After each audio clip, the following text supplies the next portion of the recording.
고린도전서 13장 원어 강의 17번째 시간을 함께 하도록 하겠습니다. 오늘은 모든 것을 견디느니라, 이 말씀을 가지고 함께 주신 은혜를 나누어 보도록 하겠습니다. 사랑은 오래 참고, 사랑은 온유하며 투기하는 자가 되지 아니하며, 사랑은 자랑하지 아니하며 교만하지 아니하며 물에 잉치 아니하며 자기의 유익을 굳지 아니하며 성내지 아니하며 악한 것을 생각지 아니하며 불의를 기뻐하지 아니하며 진리와 함께 기뻐하고 모든 것을 참으며 모든 것을 믿으며 모든 것을 바라며 모든 것을 견디느니라. 사람들이 사용하고 있는 단어 중에서 사랑이라는 단어같이 무한하게 한없이 쓰이는 단어가 없습니다. 문제는 사랑이라는 단어에 대해서 사람들이 말하고 있는 사랑과 하나님께서 말씀하시고 있는 사랑이 많이 차이가 난다는 것이죠. 하나님께서 우리를 사랑하셨을 때 아버지의 품속에 있는 독생자 예수 그리스도를 우리에게 주셨습니다. 그리고 주신 독생자로 말미암아 우리에게 나타난 사랑은 하나님의 자녀라고 불리워지는 모든 자녀들에게 동일하게 나타나시도록 되어 있습니다. 사람이 말하고 있는 사랑이라고 하는 것은 사람의 사랑의 결과가 사람의 자녀를 낳아서 길러보면 알게 됩니다. 사람이 말하고 있는 사랑은 자기의 부모의 것이 자녀에게 넘겨지기는 했지만 부모가 자녀를 여러 명 낳을 때마다 다 다릅니다. 즉 동일한 존재와 동일한 생명을 동일한 종류의 것을 나타내지 못하는 것이 사람의 사랑이요 불완전한 것입니다. 그러나 하나님의 사랑은 우리에게 있어서는 먼저 찾아진 예수 그리스도로부터 마지막 찾아지는 한 사람까지 동일한 존재와 동일한 사고방식과 동일한 형상과 모양을 가진 자를 내어 놓음으로 인하여 하나님의 나라는 마지막에 이르러 하나님의 나라에서 어떠한 나눔이든지 분규라든지 중호라든지 하나님의 나라가 어느 한 자녀에 의해서도 변질되지 않는다는 것입니다. 개성이 다를지는 모르나 하나님의 나라에서 완성된 동일한 현상과 모양이 나타나서 하나님 앞에서 동일한 현상을 가진 자들이 동일한 존재로 말미암아 모여진 아름다운 빛들의 세계를 성경은 말씀하고 있습니다. 그래서 사람들은 사랑을 말할 때 아가페와 필로스 등을 말하지만 아가페 사랑은 인간들에게 주어진 때가 없었습니다. 아가페 사랑은 하나님께로 난 자녀들에게만 하나님의 모든 것이 주어지는 것이요 하나님의 영원한 변질되지 아니하는 영원한 존재를 생명과 함께 우리에게 주어진 것입니다. 오늘은 사랑장에 대한 개괄적인 마무리를 할 것입니다. 먼저 사랑은 어떤 존재를 말합니까? 우리 아버지 하나님께서 사랑이신 존재입니다. 그리고 예수 그리스도께서도 사랑이십니다. 그렇다면 여러분들은 사랑이 아닙니까? 여러분들도 사랑이라고 하는 존재들이 되어져 있습니다. 그래서 사랑은 아버지 하나님과 예수 그리스도 그리고 그분과 연합된 우리를 말하는 것입니다. 이 사랑을 말할 때는 아버지 하나님 예수 그리스도 내가 한 사람이라도 빠지면 안 됩니다. 그래서 사랑이라는 존재는 무엇이냐? 사랑은 오래 참고 사랑은 온유하며 투기하는 자가 되지 아니하며 사랑은 자랑하지 아니하며 교만하지 아니하며 무례히 행치 아니하며 자기의 유익을 굳지 아니하며 성내지 아니하며 악한 것을 생각하지 아니하며 불의를 기뻐하지 아니하며 진리와 함께 기뻐하고 모든 것을 참으며 모든 것을 믿으며 모든 것을 바라며 모든 것을 견디니라고 말씀하고 있습니다. 사랑은 하나님께서 우리에게 나타나신 것들을 말하는 것입니다. 그래서 사랑이 진리와 함께 기뻐하며 다음에 모두 다 판타로 바뀝니다. 곧 하나님의 자녀로 바뀌게 된 것입니다. 그래서 하나님의 사랑이 모든 자녀들에게 넘겨진 것입니다. 하나님의 사랑이 이룩되고 성취되고 간직된 자녀들에게는 사랑이 있는 자는 헤 아가페 판타 휘포메네이 라고 하여 사랑은 자녀들을 견디고 참습니다. 그리고 떠나지 않고 남아서 머물러 있는 가정까지를 발전시킵니다. 그래서 휘포메이 이렇게 말합니다. 휘포메네이. 그래서 사랑은 모든 것을 참으며 라고 할 때 참는다는 말은 늘 말씀을 드렸지만 지붕을 씌워두고 안에 넣어두고 모든 허물과 잘못과 죄와 사망에 이르는 물건들을 그 안에 감춰두시고 취하여 버리십니다. 그리고 이르는 것은 베드로 3장 9절의 말씀입니다. 주의 약속은 어떤 이에 더디다고 생각하는 것 같이 더딘 것이 아니라 오직 너희를 대하여 오래 참으사 아무도 멸망치 않고 다 회개하기에 이르기를 원하시느니라. 하나님께서 우리를 완전히 감싸고 덮어서 가리워서 하나님 나라에 합당치 않은 모든 것들을 다 지하여 버리신다는 것이 바로 참는다는 말씀입니다. 모든 것을 믿으면 모든 하나님의 자녀들이 어디에 이르기를 원하느냐 하는 것입니다. 요한복음 11장 25절 말씀을 보니까 예수께서 가라사대 나는 부활이요 생명이니 나를 믿는 자는 죽어도 살겠고 무릇 살아서 나를 믿는 자는 영원히 죽지 아니하리니 이것을 네가 믿느냐 말씀하십니다. 이 말씀은 모든 하나님의 자녀들에게 적용이 되는 말씀입니다. 그래서 아무도 멸망에 이르지 아니하고 영생에 이르게 하는 이 사건까지가 모든 하나님의 자녀들에게 허락되어진다는 것입니다. 마지막 한 자녀에게까지 동일하게 결과가 일어난다는 것입니다. 모든 것을 바라면이라는 말씀은 요한일서 3장 1절에 등장합니다. 하나님께서 모든 자녀들을 향해서 바라는 것이 무엇이냐? 보라, 아버지께서 어떠한 사랑을 우리에게 주사 하나님의 자녀로 일컬음을 얻게 하셨는고 우리가 그러하도다. 그러므로 세상이 우리를 알지 못하면 그를 알지 못함이니라.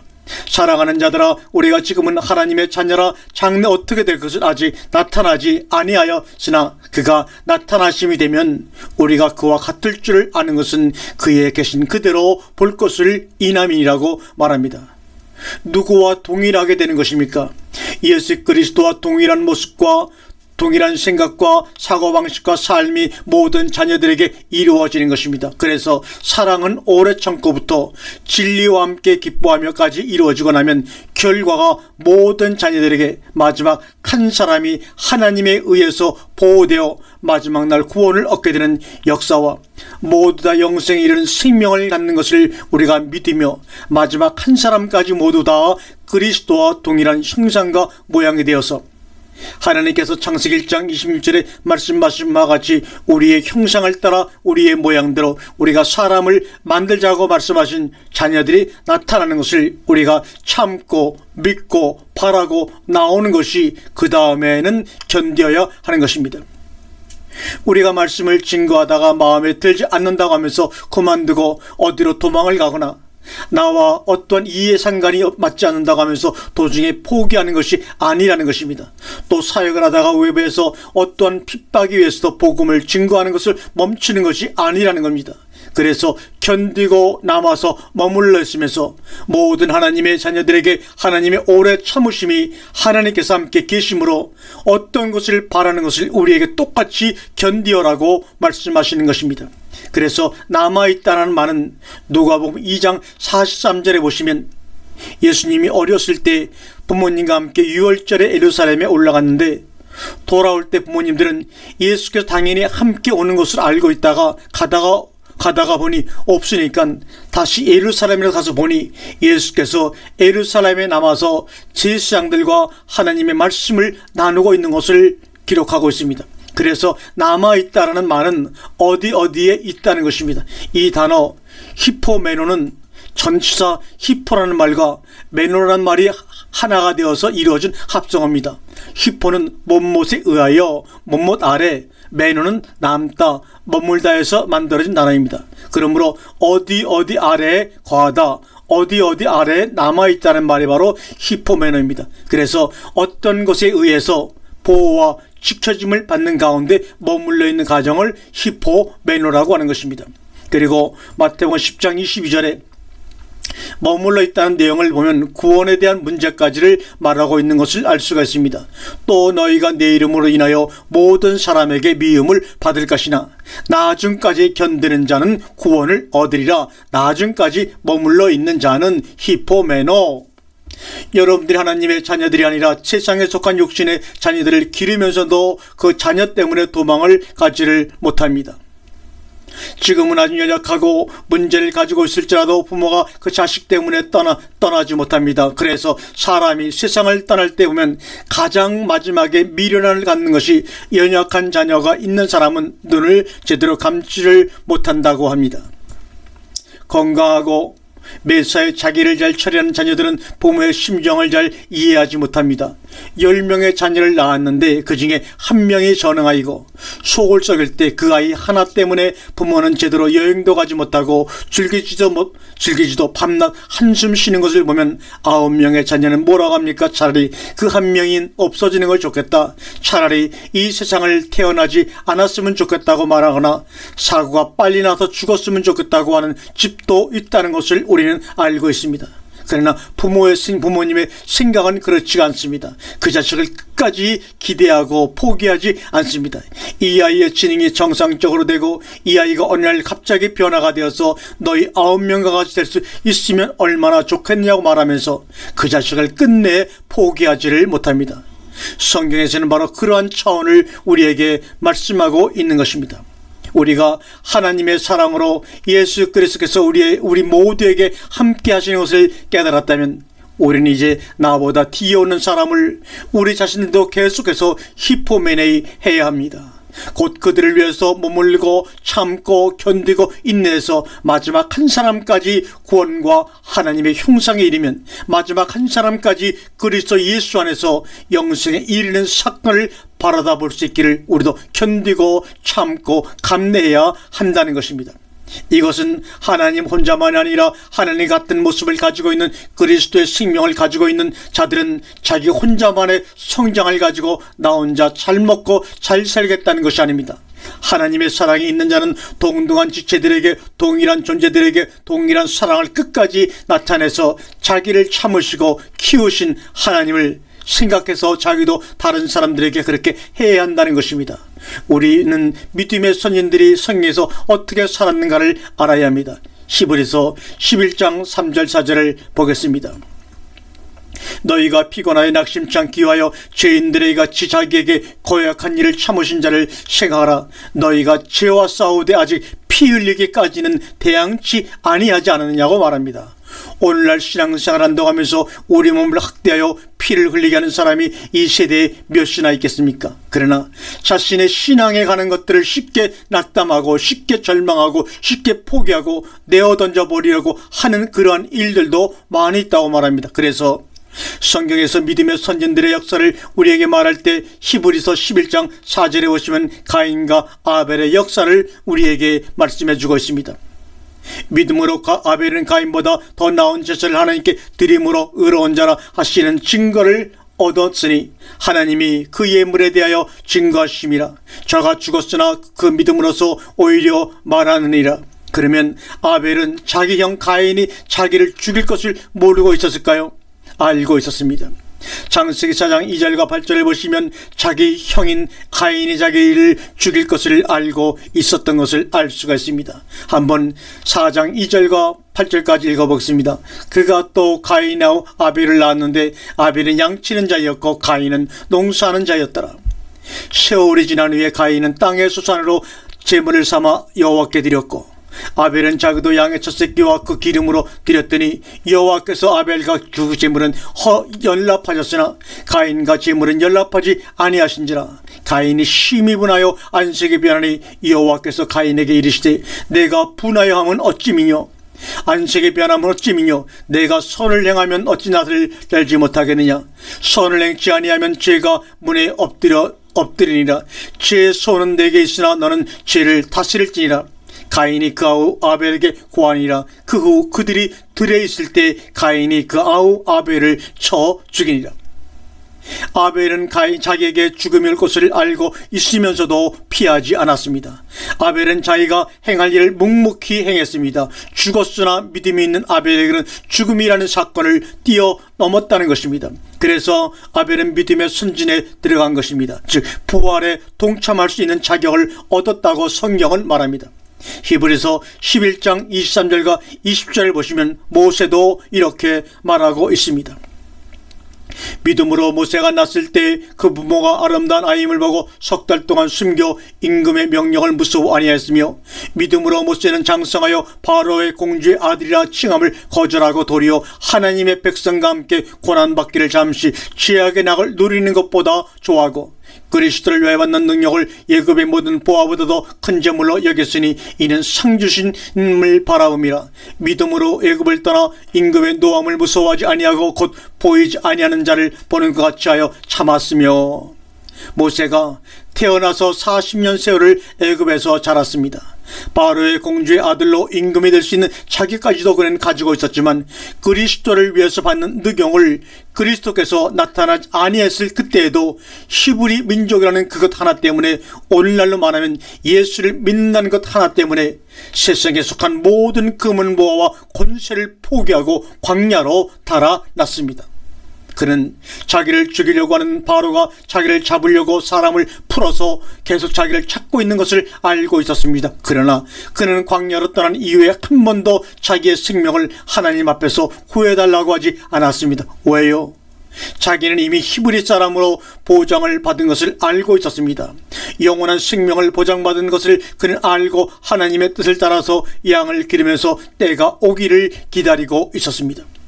오늘날 우리들은 모세가 애굽에서 40년 동안 누렸던 모든 재미와 세상의 모든 보호와 모든 것들을 버리고 광야에서 40년을 지내면서 80년 동안을 그가 하나님의 뜻에 합당하도록 훈련을 받았습니다. 오늘날 우리 같으면 어떻게 하겠습니까? 여러분들이 누리고 있던 모든 것들을 포기하고 만약에 오늘 너는 네 일을 하라고 하시면, 하나님의 명령이 떨어진다면 여러분들은 어떻게 할 것인가에 대해서도 생각을 해보아야 합니다. 우리가 가지고 있는 하나님의 살아계신 예수 그리스도의 존재는 세상 것과 비교하거나 바꿀 수가 있는 것이 아닙니다. 이것은 하나님의 자녀들에게만 주어진 것이요, 어떤 대가와 상급을 바라고 하신 것이 아닙니다. 무조건적으로 주어진 것인데, 과연 예수 그리스도께서 내게 함께 계신다고 하는 가치와 그 불면증과 나누이고 비교할 수 없는 그분의 존재에 대해서 우리가 어떻게 생각을 하느냐에 따라서 나를 함께하는 자들에 대한 사랑이 나타날 것입니다.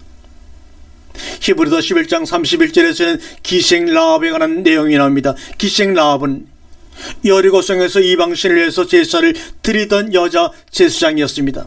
이스라엘 백성들이 이제 가나안 땅에 들어온다는 사건을 알고 있습니다. 아모리족 속에 장대하고 힘있고 권세했던 왕이 어떻게 멸망했던 것도 그는 알고 있었습니다. 여리고성에 살고 있던 이방신을 섬기고 있던 민족들은 여호와 하나님을 섬기는 것을 거부하고 있던 시기입니다. 그러나 라합은 이방의 제사장으로서 그는 이스라엘 백성들이 결국 가나안에 들어가고 여리고가 멸망한다는 것을 바라볼 수 있는 믿음을 가진 여인이었습니다. 그래서 두 정탐꾼을 여호수아가 보냈습니다. 여리고에 있는 모든 상태를 완전히 조사하고 난 다음에 그들을 잡으려고 할 때 하나님께서 도망을 가게 하신 곳은 이방인 제사장인 라합의 집으로 그들을 도피시켰습니다. 라합이 보니까 유대인이고 이스라엘인입니다. 그래서 지붕에 숨기고 오히려 여리고의 왕을 속였습니다. 다시금 이스라엘 백성들이 포위를 할 때까지 여러 날이 걸렸습니다. 그러나 그는 자기의 믿음을 포기하지 아니하고 여리고성을 함락시킬 것을 믿고 끝까지 그는 감당하여 여리고성이 함락될 때 그 집이 있던 곳은 붉은 줄을 늘어뜨림으로 보존을 받고 이스라엘 백성들을 말미암아 그의 가족들이 보존을 받고 오늘날 예수 그리스도께서 탄생하시는 위대한 공로를 쓴 믿음의 선진이 되었습니다. 우리는 이제 사랑을 가지고 난 다음에 마무리해서 참고 믿고 견디는 사건이 우리에게 남았습니다. 만약에 우리가 내 구원을 이루기 위한 하나님의 오래 참으심과 우리 주위에 일어난 믿음의 형제들과 믿음의 선진들을 위한 역사가 오늘날 우리에게 존재하지 아니하였다면 오늘날 우리가 남을 수 있었겠냐는 것입니다. 히브리서 12장 1절과 2절을 함께 읽겠습니다. 이러므로 우리에게 구름같이 둘러싼 허다한 증인들이 있으니 모든 무거운 것과 얽매기 쉬운 죄를 벗어버리고 인날에서 우리 앞에 당하는 경주를 경주하며 믿음의 주요 또 온전케 하신 인 예수를 바라보자. 저는 그 앞에 있는 즐거움을 위하여 십자가를 참으사 부끄러움을 개의치 아니하시더니 하나님 보좌 우편에 앉으셨느니라고 말합니다. 구름같이 둘러싼 허다한 증인들이 우리를 바라보고 있습니다. 아벨, 에녹, 노아, 아브라함, 이삭, 야곱 등 많은 믿음의 선진들이 우리를 바라보고 있다고 했습니다. 사람이 도둑질을 하려고 할 때 형사가 가만히 숨어서 보고 있습니다. 도둑이 형사가 자기를 보고 있는 것을 알면 어떻게 살겠습니까? 도둑질하려고 남의 집에 열쇠를 부수다가 보는 것이 눈에 느껴지면 그때는 어떻게 하겠습니까? 언제 내가 도둑질하려고 했냐 하면서 시치미를 떼고 갈 것입니다. 나쁜 짓을 하려고 할 때마다 형사가 자기를 보고 있는 것을 알면 모든 것을 안 그런 척 할 것입니다. 그런데 그것은 볼 때가 있고 아니 볼 때가 있다고 합니다. 그러나 성경에서는 우리를 바라보시는 누구의 눈길이 있습니까? 시편 124편과 시편 139편에서도 말씀하시고 있습니다. 우리를 보고 있는 믿음의 선진들이 있다는 것을 잊어버리지 마십시오. 언제든지 우리의 모든 것을 보고 있습니다. 그리고 우리가 말하는 것을 듣고 있습니다. 이제 우리에게는 구름같이 둘러싼 허다한 증인들이 있으니 우리는 이제 경주를 해야 한다는 것입니다. 경주를 하는데 무거운 것과 얽매기 쉬운 죄를 벗어버리고 인내로 믿음의 경주를 해야만 합니다. 고린도전서에 나오는 경주, 우리가 받을 상급을 위해서 마지막까지 경주를 해야 합니다. 그래서 경주를 할 때 믿음의 주여 온전케 하시는 예수를 바라보자고 했습니다. 예수님의 3년 반의 공생애가 우리가 경주할 때의 우리의 목표입니다. 그렇기 때문에 다른 많은 믿음의 선지들도 바라보지만 먼저 예수 그리스도를 우리가 바라보라는 것입니다. 죽음이 왔을 때도 예수 그리스도께서 어떻게 하셨는가를 바라보라는 것입니다. 예수께서는 그 앞에 있는 즐거움을 위하여 십자가를 참으사 부끄러움을 개의치 아니하시더니 하나님 보좌 우편에 앉으셨느니라고 말합니다.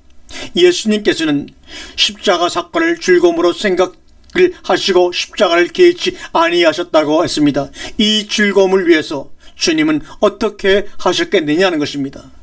빌립보 2장 5절에 너희 안에 이 마음을 품으라 곧 그리스도 예수의 마음이니. 우리에게 오는 모든 문제를 먼저 어떻게 해야겠습니까? 기쁨으로 받아들이라는 것입니다.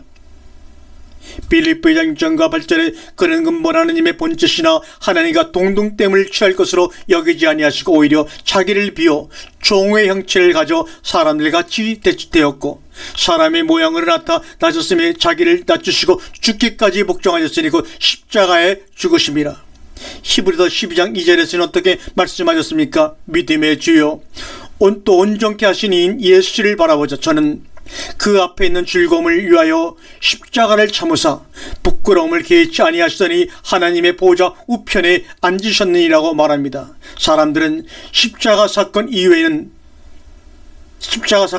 있는 결과에 대해서 알지를 못하고 있습니다.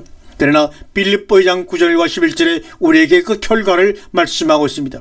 이러므로 하나님이 그를 지극히 높여 모든 이름 위에 뛰어난 이름을 주사 하늘에 있는 자들과 땅에 있는 자들과 땅 아래 있는 자들로 모든 무릎을 예수의 이름에 꿇게 하시고 모든 입으로 예수 그리스도를 주라 시인하여 아버지 하나님께 영광을 돌리게 하셨느니라고 말합니다.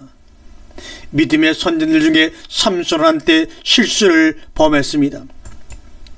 절대로 머리를 깎지 말라고 하신 말씀을 잊어버리고 사랑하는 들릴라에 의해서 머리를 깎고 말았습니다. 그리고 블레셋 사람들에게 눈을 뽑히고 난 다음에 발목에 쇠고랑을 차고 연자 맷돌을 돌렸습니다. 그러나 그런 실수를 한 이후에 어느 날을 기다리고 있었습니다. 하나님께서 약속하신 대로 머리카락이 다시 자라면 예전처럼 다시 강해질 것을 바라다 보았습니다. 그리고 블레셋 족속의 축제일에 그는 축제를 하고 있는 성을 허물어 버렸습니다. 바라볼 수 있다고 하는 믿음은 한 번 잘못했던 삼손이 잘못을 넘기고 회개하여 믿음의 경주를 자기 죽음으로 나타냈더니 삼손도 믿음의 대열에 올라갔습니다. 예수님은 십자가 사건을 기쁨으로 바라다 보실 때 마태복음 27장 37절 이하를 보시면 예수님의 속과 예수님을 십자가에 메어 다른 자들의 속이 나옵니다. 한번 읽겠습니다. 이때 예수와 함께 강도들이 십자가에 못 박히니 하나는 우편에 하나는 좌편에 있다라고 말합니다. 지나가는 자들은 자기의 머리를 흔들며 예수를 모욕하려되 성전을 헐고 사울에 짓는 자여 내가 만일 하나님의 아들이거든 자기를 구원하고 십자가에서 내려오라 하면 그와 같이 제사장들과 서기관들과 장로들과 함께 희롱하여 가로되 저가 남은 구원하였을 때 자기는 구원할 수 없도다. 저가 이스라엘의 왕이로다 지금 십자가에서 내려올지어다. 그러면 우리가 믿겠노라. 저가 하나님을 신뢰하니 하나님이 저를 기뻐하시면 이제 구원하실지라. 제 말이 나는 하나님이라 하였도다 하며 함께 십자가에 못 박힌 강도들도 이와 같이 예수를 욕하더라고 성경에 기록하고 있습니다. 여러분들은 여러분들이 가지고 있는 직장과 여러분들이 소유하고 있는 여러분들 모든 것들과 여러분들이 사랑하는 가족들과 모든 것들이 있을 때, 우리에게 문제가 왔을 때 우리는 그 문제를 어떻게 대처할 것인가를 하는 것입니다. 예수님은 그 사건을 견디고 넘어갈 때마다 사람들이 모르는 기쁨이 그 속에 넘쳐 흘렀던 것입니다. 시험 공부를 열심히 하면 대학을 갈 때 등록금을 면제받기도 하고 오히려 장학금을 받고 인정받아 가면서 공부를 합니다. 어떤 학생은 난 다른 사람들이 놀 때 열심히 공부를 했습니다. 다른 사람들이 공부를 하는 사람을 볼 때는 고난이라고 생각을 할 것입니다. 다른 사람이 잘 때도 열심히 공부를 했더니 대학을 1등으로 해서 수석으로 들어가고 등록금까지 면제받고 장학까지 받았습니다. 마찬가지입니다. 우리가 지금 살고 있는 것은 사람들이 우리의 존재를 모르고 있다는 것입니다. 우리는 하나님의 아들들이 되었습니다. 신앙생활의 진짜와 가짜가 어디에서 분류가 되느냐? 내가 누구인가를 알았을 때부터 세상에서 분류되기 시작하는 것입니다. 그래서 예수님은 우리에게 말씀하실 때 베드로전서 2장 20절과 21절을 말씀하시고 있는 것입니다. 한번 읽을까요? 죄가 있어 매를 맞고 참으면 무슨 칭찬이 있으리요? 선을 행함으로 고난을 받고 참으면 이는 하나님 앞에서 아름다움이니라. 이를 위하여 너희가 부르심을 입었으니 그리스도도 너희를 위하여 고난을 받으사 너희에게 본을 끼쳐 그 자체를 따라오르게 하려 하셨느니라고 말합니다. 예수 그리스도를 따라가는 것입니까? 아니면 예수 그리스도 안에서 그분과 함께 더불어 가는 것입니까? 연합되어 함께 가는 것입니다. 이것을 잊어버리지 마시기 바랍니다. 우리는 예수를 영접한 것만이 아니며 그분과 떨어져 있는 개체가 아닙니다. 이미 하나가 되어서 연합되어져 있다는 것입니다. 아직도 깨닫지 못하는 자가 있다고 한다면 마지막 한 사람까지 우리는 참고 믿고 바라고 견뎌야 할 것입니다. 아직 깨닫지 못하는 사람이 있습니까? 그렇다면 분명히 그 자녀에게는 그 사건을 깨달아 그리스도의 가신 길을 함께 가도록 양육시키는 사건과 함께 동거하며 그를 이끌어 자라게 하는 자가 분명히 옆에 있게 될 것입니다. 만약에 내가 그 길을 포기하겠다고 한다면 다른 사람을 들어 쓰실 것입니다. 내가 그 길을 포기하겠다고 한다면 나는 하나님에게서 열애로 빠져나가 있는 것을 발견하게 될 것입니다. 어떤 사람은 그럽니다.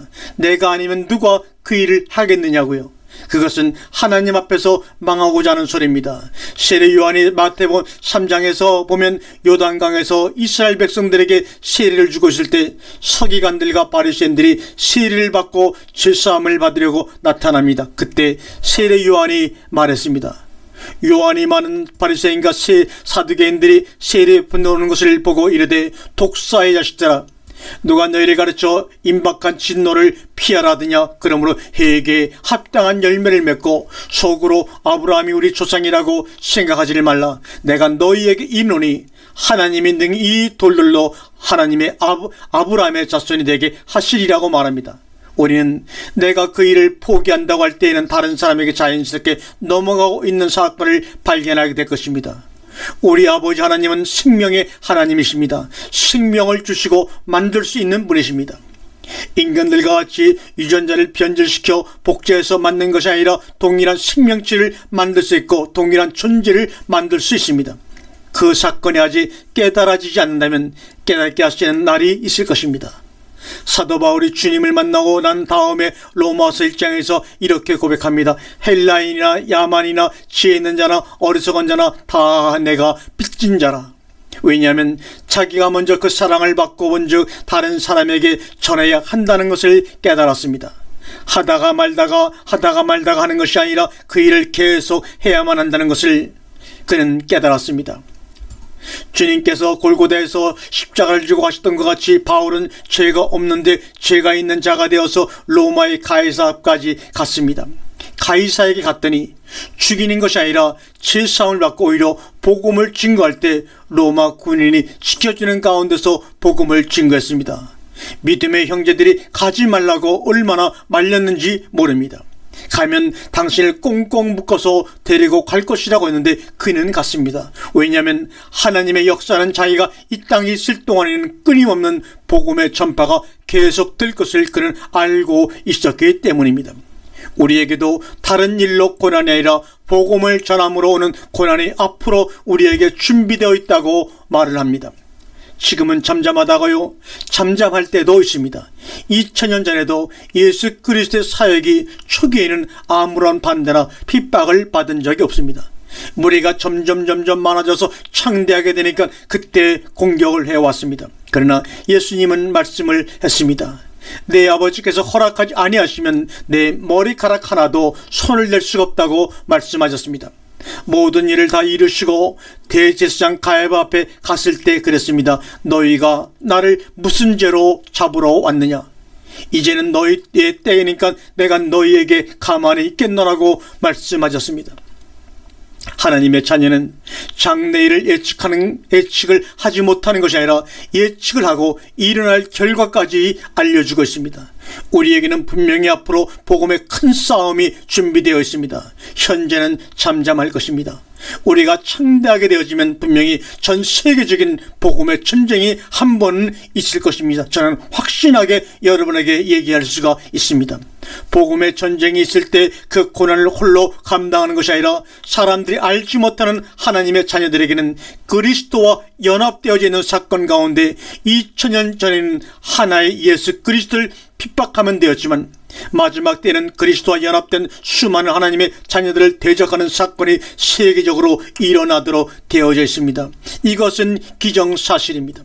그래서 우리에게 고난이 올 때마다 다른 사람들은 우리를 비참하게 여기며 우리를 비방하고 비웃을지 모르지만 우리에게는 그것이 우리만이 아는 즐거움이, 우리만이 아는 기쁨이 준비되어 있다는 것입니다.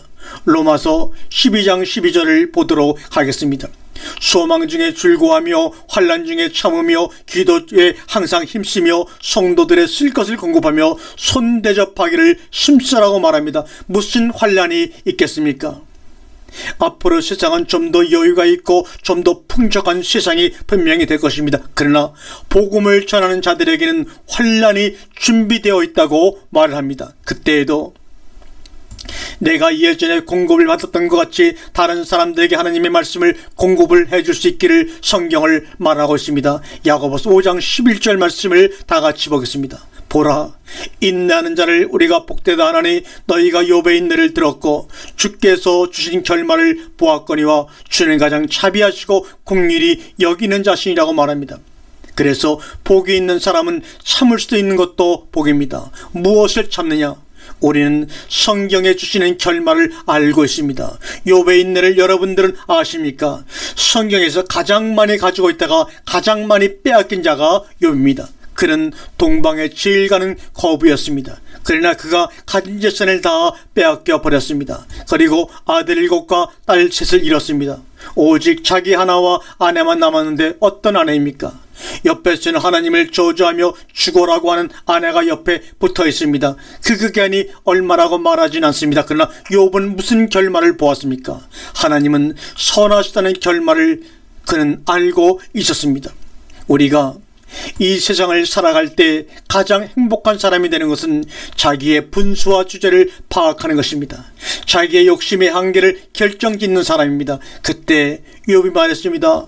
주신 자도 하나님이시오 취하신 자도 하나님이신데 너는 여자가 되어서 지하여 그러하느냐고 아내에게 얘기합니다. 그러면서 하나님을 절대 저주하지 말라고 합니다. 내가 하는 말은 내가 듣겠다. 그러나 하나님은 저주하지 말라고 합니다. 그리고 너는 어리석은 여자라고 말을 합니다.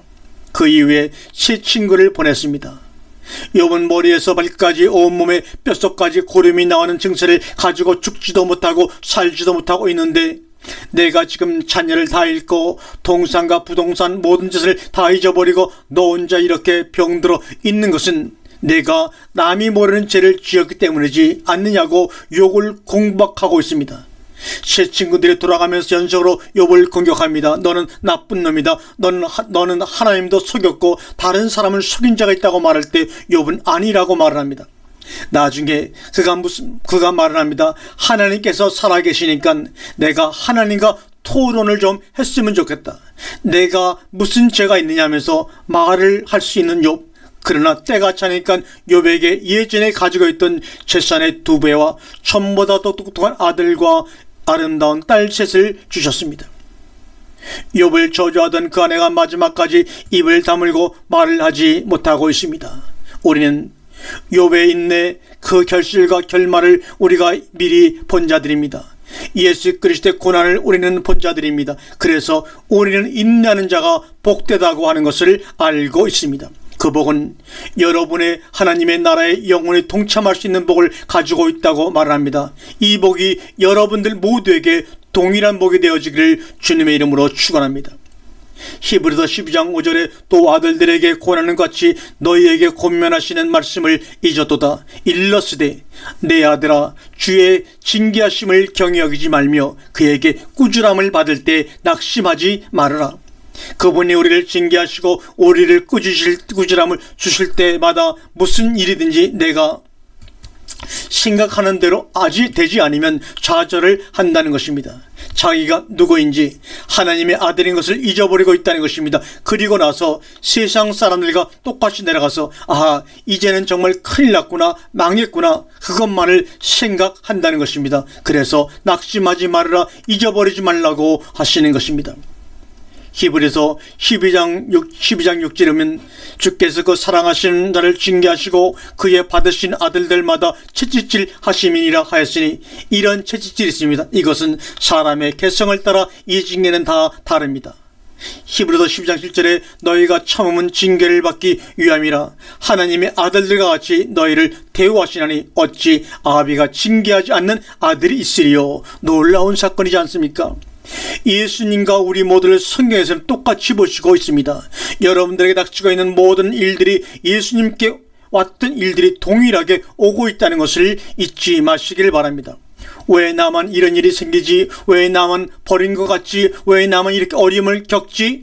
그렇게 말하지 마시기 바랍니다. 그러한 모든 것들을 예수님은 이미 다 겪으셨다는 것입니다. 겪으셨을 뿐만 아니라 우리와 같이 계시고 있다는 사건입니다. 그래서 우리가 홀로 나만 죽겠다, 나만 어렵다, 나만 견디지 못하겠다고 할 때 예수님은 가만히 계십니다. 왜요? 너는 참으로 우둔하고 미련한 자구나. 보는 것도 없고 듣는 것도 없고 깨달지도 못하는구나 그러십니다. 그분은 이미 다 겪으셨던 것입니다. 우리에게 오셔서 잠잠히 계십니다. 히브리서 12장 7절 말씀에 보면 너희가 참으면 징계를 받기 위함이라 하나님이 아들들과 같이 너희를 대우하시나니 하나님이 아들들과 같이 예수와 같이 너희를 대우하시나니 어찌 아비가 징계하지 않는 아들이 있으리요. 우리가 이 땅에 태어나서 살고 있는 이것 자체가 이 세상에서 오는 모든 것들을 우리가 겪고 배워야 한다는 것입니다. 히브리서 12장 8절에 징계는 다 받는 것이거늘 너희에게 없으면 사생자여 참 아들이 아니라고 말씀합니다. 여러분들이 나는 이것이 좀 없었으면 좋겠다고 하는 것이 있을 것입니다. 그런데 다른 사람이 겪은 일을 그에게 주면 더 죽겠다고 합니다. 자기에게 가장 알맞는 고난을 주시고 있다는 것을 생각하시기를 바랍니다. 아직은 피 흘릴 때가 아닙니다.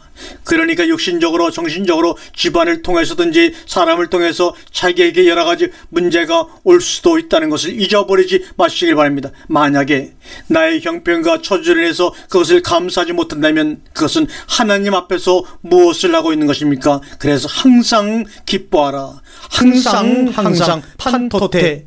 모든 사람들을 통해서 모든 일이 나에게 올 때 기뻐하라는 것입니다. 어떤 사람은 그렇게 말합니다. 내 입장이 되어보아라. 무엇을 기뻐하느냐? 나처럼 이 정도 견디는 것만 해도 얼마나 견디는 것인데 어떤 사람은 죄에 대해서 말합니다. 목사님은 지금 목사님이 되셨으니까 그렇죠라고 말합니다. 그런데 만약에 제가 겪었던 일을 그대로 겪으신 분이 계시면 말씀하세요. 그러면 제가 다 그대로 모두 말해드릴 테니까요. 아마도 못하겠다고 말할 것입니다. 그리고 어떻게 그런 일을 하겠냐고 할 것입니다. 그러나 하나님은 살아계십니다. 여러분들이 어렵고 지겹고 힘들다고 했던 지난 날들을 한 번 더 돌아다 보십시오. 잘 견뎌왔습니다. 누구에 의해서 그렇습니까? 우리가 보지 못하고 깨닫지 못했을 때에도 그분은 우리를 지켜주시고 있습니다. 그 단어가 바로 참으면입니다. 곧 우리를 덮어서 넣어서 인도에 오신 것입니다. 우리에게는 아버지가 두 분이 계십니다. 또 우리 육체의 아버지가 우리를 징계하여도 공경하였거늘 하물며 모든 영의 아버지기도 복종하여 살려 하지 않겠느냐. 또 우리 육체의 아버지가 우리를 징계하여도 공경하였거늘 하물며 모든 영의 아버지기도 복종하여 살려 하지 않겠느냐. 이제 우리는 어떻게 해야 하겠습니까? 저희는 잠시 자기의 뜻대로 우리를 징계하여 하였거니와 오직 하나님은 우리의 유익을 위하여 그의 거룩하심에 참여케 하시니라. 무릇 징계가 당시에는 즐거워 보이지 않고 슬퍼 보이나 후에 그로 말미암아 연단한 자에게는 의의 평강한 열매를 맺나니 말합니다. 그래서 부모는 자식에게 제일 싫어하는 것을 자꾸 하라고 하십니다. 공부해라. 아이들은 제발 공부해라고 하는 소리를 듣지 않았으면 좋겠다고 말합니다. 아침에도 공부, 나가도 공부, 들어와도 공부, 숙제를 다 했는데도 너 숙제했냐고 합니다. 여러분들은 하나님께서 하시는 찬소리를 듣고 사십니까? 책망을 하십니까? 찬소리를 하십니까? 아니면 사랑을 한다고 하십니까? 사랑한다고 들리는 사람은 복이 있는 사람입니다.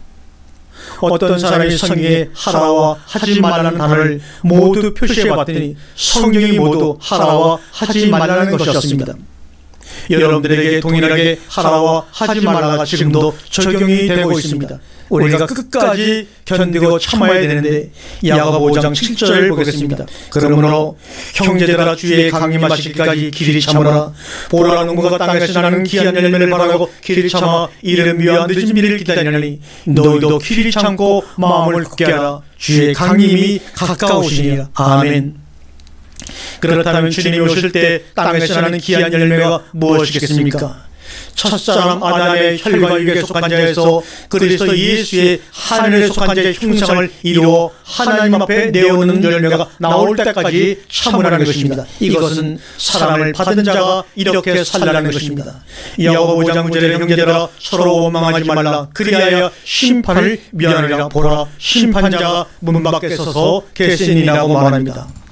가인에게는 죄가 문 앞에 있었고 우리에게는 심판자이신 주님께서 우리 앞에 계시다는 말씀입니다. 그래서 서로 원망하지 말라는 것인데 무엇 때문에 원망을 하지 말아야 합니까? 귀한 열매인 하나님의 자녀 한 사람 한 사람이 커갈 때 원망하지를 말라는 것입니다. 야고보서 5장 10절 한번 읽겠습니다. 형제들아 주의 이름으로 많은 선자들로 고난과 오래 참음의 본을 삼으라. 하나님의 일을 하다가 고난이 있고 어려운 일이 있거든 믿음의 선진들이 참았다는 것을 생각하고 견디어라고 하셨습니다. 그래서 욥이 견디었고 주님께서 견디었던 사건을 잊어버리지 말라는 것입니다. 그래서 예수 그리스도를 영접하여 하나님의 자녀가 된 사람들은 자기 자신이 성장하는 데 있어서 감사할 것이요 자기에게 보내주신 모든 자녀들에 대해서도 감사하고 인내할 줄을 알아야 합니다. 우리가 요한일서 3장 1절과 2절을 한번 보겠습니다. 보라 아버지께서 어떤 사랑을 우리에게 주사 하나님의 자녀라는 일컬음을 얻게 하셨는고 우리가 그러하도다.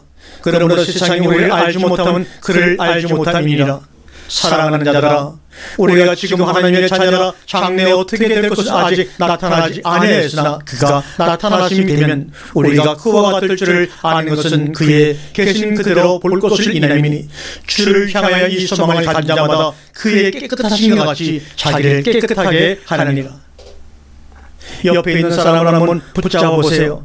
나의 살붙이 어떤 살붙이입니까? 그리스도와 동일한 살붙이입니다. 예수님을 본 듯하고 예수님을 대하듯하는 이것이 그래서 뒤오는 자가 연약한 자가 있거든 내가 큰 만큼 그를 끌어올리는 것이 끌어올리는 하나님의 역사를 발견해야 합니다. 부모가 모든 일에도 자녀를 키우는 것이 목적입니다.